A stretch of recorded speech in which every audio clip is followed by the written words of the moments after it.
Hi everyone, thank you for viewing my YouTube. Today I'm going to be making a rum cake, and you can find my recipe for my rum cake on my website, lifestylecontessa.com, under the recipe section. There's two parts to my rum cake recipe. I have the cake part and my rum sauce. And so what we're going to do is we're going to mix all of our cake ingredients into our mixer. And just a few things, I do love the Myer's rum. It's a really dark, rich rum. I think it makes the rum cake taste so yummy. And then I also use a Duncan Hines caramel cake mix versus a regular yellow cake mix. I think those are some added extra things that really make it taste super duper yummy. So we're going to mix all that up in our mixer. And while we're mixing this, we're also going to butter and flour our Bundt pan. And I love my Bundt pan. I got it on Amazon.com, Nordic Ware. But it has all this really intricate pattern in here, and in order to get into all the cracks and crevices, you need a really stiff pastry brush. So what you're going to do is you're going to take softened butter and you're going to paint into all those cracks with your pastry brush, and then we're going to flour that. You're going to give it a few good taps to get out all the excess flour, and then we're going to add our cake mixture into there.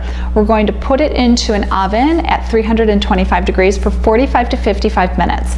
At the 45-minute mark, you're going to take it out of the oven and you're going to insert a skewer into it and see if the skewer comes out clean. If the skewer comes out clean, it's ready to go.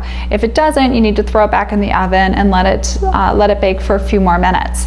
So we're assuming that it's done, and we're going to let that cake sit and cool for about 10 minutes while we make our rum sauce. And our rum sauce has butter in it and sugar and water and of course more rum, because you wouldn't have a rum cake without lots of rum sauce. So by the time we're done with that, which we'll let that boil for about 5 minutes, when we're done with our rum sauce, our cake will be ready to be flipped.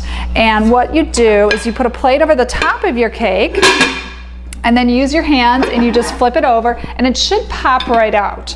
From there, we're going to take our rum sauce and we're going to paint that rum sauce onto our cake. And you're going to continue to paint and paint and paint until you think it's sufficiently saturated with rum.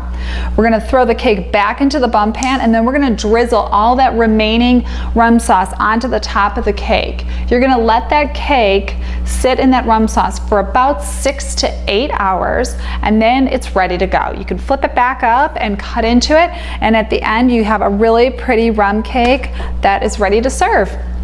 Happy cooking, enjoy!